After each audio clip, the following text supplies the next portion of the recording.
We are propping up the economy. We are manipulating the economy in order to win elections, in order to carry out these agendas like climate change, to support political candidates, to support political parties. And there are no words to explain the damage that this is going to cause to the United States economy and to the world economy.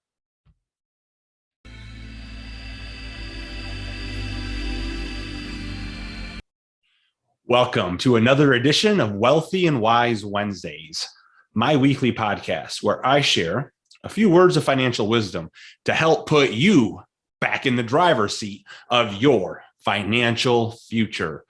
Today is Wednesday, September 1st. Thanks for joining me this week.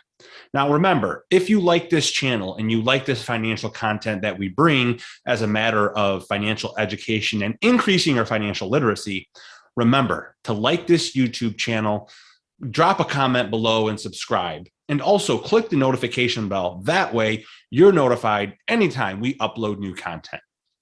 Now, with that said, let's get into it today because we don't have a lot of time, but I do want to talk about inflation because inflation is soaring right now. But the key question is, what really is inflation? Isn't it a very complex topic? And doesn't the government want it to be complex? Don't they want average people to be in the dark on what this is? And do you know why they want us to be in the dark? Because they don't want us to understand that inflation is a form of tax. It's a way that the government can tax the poor and the middle class. Because isn't the government really good at creating tax warfare? Yeah, they're good at creating tax warfare, but aren't they good at creating class warfare? Pitting the average everyday American against the wealthy? You would think that all of the problems in the world that the average person has, it can somehow be traced back to those greedy rich people, right? But inflation is a way that the government can tax the poor and the middle class without the poor and the middle class actually knowing about it. So it's a way that the government can add, in a way, additional tax revenue without actually adding additional tax revenue. What is inflation? Quite simply, it is the lost purchasing power of your money. So it's a really complex thing, but it's relevant to just about everybody that we talk about. And so I want to give you an example of this lost purchasing power of money. I've got an article right here. It's from HealthView Services. This is an organization that reviews Social Security and Medicare and reports on the effectiveness of the programs. They recently reported that in the year 2000, if you were receiving $2,000 of Social Security benefits, today you would now need $2,800 of Social Security benefits to maintain that same purchasing power that you would have had 20 years ago, meaning that you would now need $800 more Social Security benefits just to have the same amount of purchasing power. There are two important points here.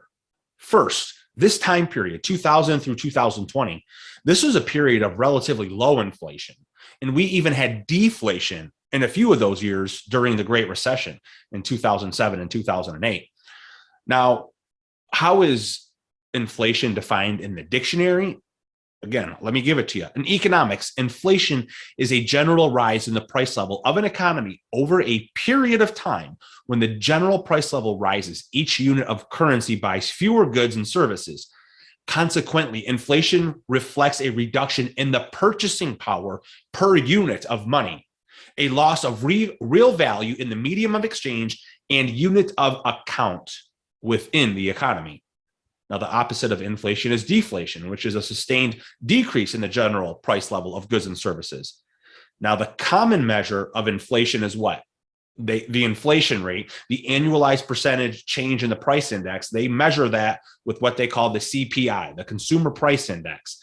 Now, there's different ways that they can do it and different ways that they can measure it. But what we really, truly want to understand is the impact of inflation.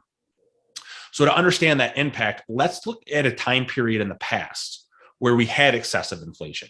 From 1975 to 1990, we had very aggressive inflation in our country and in the world for that matter. In the 45 years since then, I guess 46 because we're halfway through 2021, but today you would now need $5,050.11 in today's money to buy the same amount of goods and services that $1,000 would have bought you in the year 1975. So that means today your money only purchases 19.8% of what it did back in 1975. Or another way to word that would be, since 1975, the dollar has lost over 80% of its purchasing power. It's lost over 80% of its purchasing power. Now, the average inflation rate over those 46 years, this is going to shock you, it was just 3.58%. That means that you need to double your income every 20 years just to keep up with your standard of living, just for your money's purchasing power to keep up with where it was.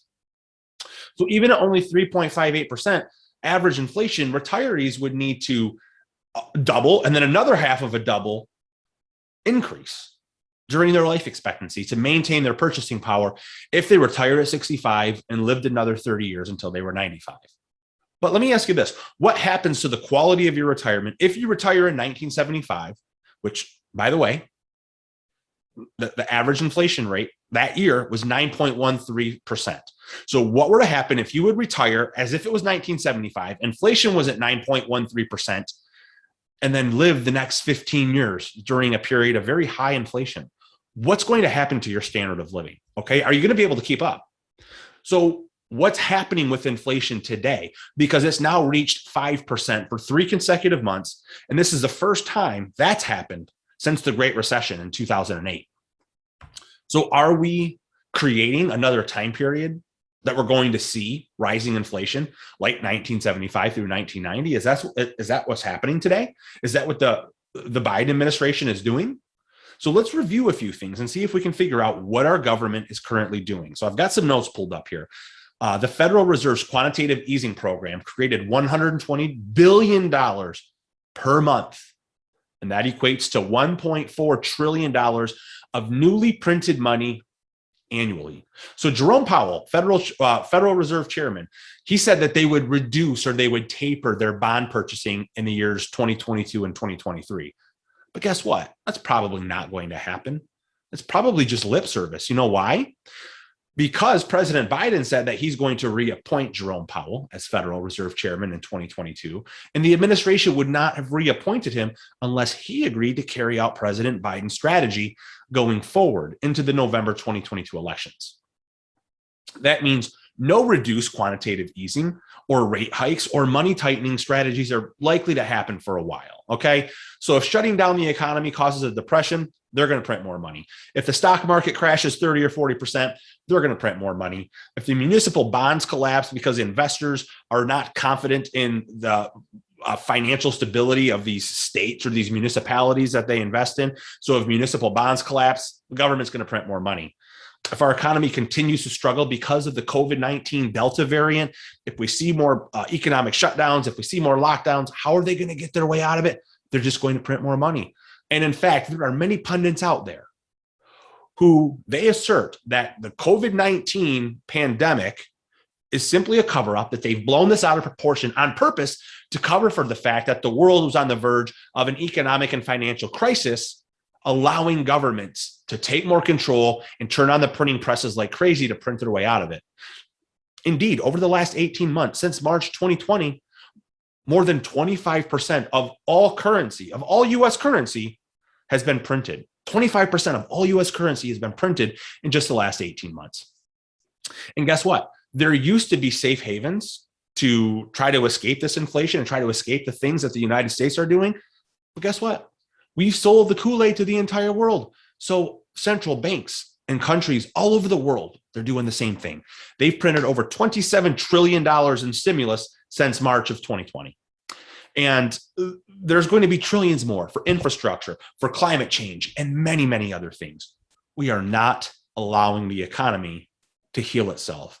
We are artificially propping up the economy. We're manipulating the economy to win elections, to pursue short-term agendas and promote candidates or promote parties. We're worried about all this other short-term stuff with agendas rather than the long-term well-being of our country and of the country's economy. There are no words to explain the eventual damage that this is going to cause to the United States economy and to the world's economy. Now, here's something else to consider. Using your own common sense, you'll also understand that the government continues to mislead on inflation. Here's some statistics from the Bureau of Labor. They share that healthcare spending has increased only 1% in the last year. If you sell health insurance, you know that that figure is complete and utter nonsense. Here's another one for you. Again, the same Bureau of Labor Statistics reports that the housing portion of inflation increased 2.6% last year. 2.6%. Housing prices have increased over 14% last year, and they are currently rising at the fastest rate since the housing bubble of 2007 and 2008. They are not truly counting the cost of housing or medical care or food or energy costs even remotely correctly. They're misleading you on purpose, and this is even more manipulation. Here's another thing to take into consideration. Inflation creates dramatically unfair and dishonest behavior in the markets. If we use a winemaker, for example, and he's running a local small business, and if the Federal Reserve doubles or triples the amount of currency in circulation, he has a couple of choices with his business to remain profitable. Okay, number one, he does not raise prices. He keeps, let's say he sells a bottle of wine for $22 a bottle. He does not raise that price. He keeps selling his wine at $22 a bottle. But what happens is that his profits are reduced by 50% or more. That's one option that he has. Option number two is that he uses inferior, cheap ingredients in his wine, drastically reduces the quality of his wine, keeps the price at $22, and tries to keep up with the profits, but also hopes that his customers won't realize that the quality of his wine has drastically decreased, and he hopes that they continue to come back.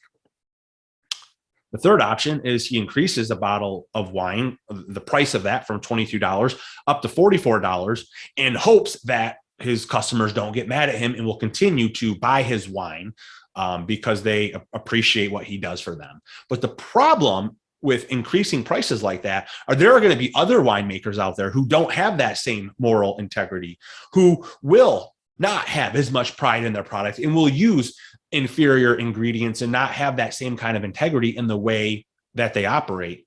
And they will undercut him and take some of that business away. So the bottom line is that this inflation, it puts financial pressure on individuals to be dishonest in business. And so those business owners, they must weigh their moral integrity against their financial well-being. And so the average individual gains no long-term benefits from this excessive inflation. And quite frankly, this excessive inflation, it goes against everything this country was founded upon. In fact, one of our founding principles was no taxation without representation. And that's exactly what inflation is. It's a stealth tax. It is taxation without representation. And so when we say that inflation is a tax, it's not an actual tax like a sales tax or an income tax. There's nowhere to report it on your 1040 tax reporting form. So it's called a stealth tax because inflation is unseen, but that's why it's so complicated and it's so difficult to plan for. The inflation tax is like a forfeiture on the cash that you should be saving or you should be holding on to. As inflation increases, cash becomes less valuable. And that's why you might have heard the phrase that cash is trash. Because in short, what you hold today, it will be less valuable tomorrow. In a recent article by Think Advisor, Dr. Michael Finke, who is a professor of wealth management of the American College of Financial Services, he stated this, and I'm just going to read it to you. Unfortunately, if retirees hope to live on income from their investments, they will feel the effects of asset inflation. Asset inflation should also affect the expected growth in portfolio of stocks and bonds. A 50-50 portfolio, combining 50% of the S&P 500 with 50% 10-year U.S. Treasury bonds, it will produce exactly 75% less income today than it did 10 years ago in July of 2011. In other words, $1 million today will produce the same amount of dividends and interest as $250,000 did for a retiree in 2011. Now, retirees who reach for yield by taking on greater risk in the credit markets are facing spreads between risky corporate high yield bonds and treasury bonds lower than they were before the pandemic despite a likely tapering in bond buying by the Fed in coming months. So that's what Michael Finke has to say. Wow. So what you're trying to tell me is that American retirees have lost 75% of their dividend and interest income that they were receiving just 10 years ago. How are retirees supposed to make that up? And one other thing that you want to keep in mind is the word shrinkflation. Let's teach you a new word today, shrinkflation. Instead of raising prices, what some companies do are they are secretly shrinking the packaging or the size of the goods and services that they're selling to you. Here's a few examples. General Mills shrank its family-size cereal boxes from 19.3 ounces to 18.1 ounces. Clorox now includes 75 wipes per pack instead of 85 for the same price. Frito-Lay just shrank their bag of Doritos, but kept the same price. Hershey's cut its 18-ounce pack of dark chocolate Kisses by almost 2 ounces. Hefty's Mega Pack went from 90 bags to 80 bags at the same price. Charmin toilet paper had 650 sheets per roll. It now only contains around half of that. Even its mega rolls and super mega rolls don't have as many sheets as the original. And the sheets have apparently gotten smaller as well. Look, this information, all of this that we're talking about, it's why I think it's the greatest time to ever be an insurance and financial professional. Now, it's obvious that there are no financial products by themselves that can overcome all of these challenges of aggressive inflation. But it's also obvious that there are strategies in place that we can implement that will help protect you to not be hurt by inflation, but also help you to take advantage of it. You know, I've been educating for several years now. So here's a few bullet points to remember. And of course, this isn't going to be a financial recommendation. I'm just going to give you some education here of one strategy that I like to implement with clients. And that strategy would be using a heavily funded cash value life insurance policy. A life insurance policy. Guess what? Rich people, wealthy people, the banks, corporations, they store huge amounts of cash in life insurance contracts.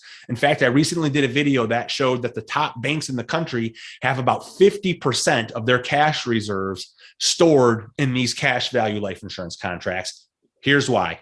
Point number one, guaranteed growth and no risk of losing your principal. Point number two, guaranteed access to your money. So number one, you're going to get a guaranteed growth rate that's going to be pretty close to keeping up with the rate of inflation. That way it's not just sitting in the bank losing value, right? So again, the guaranteed growth, no risk of market loss.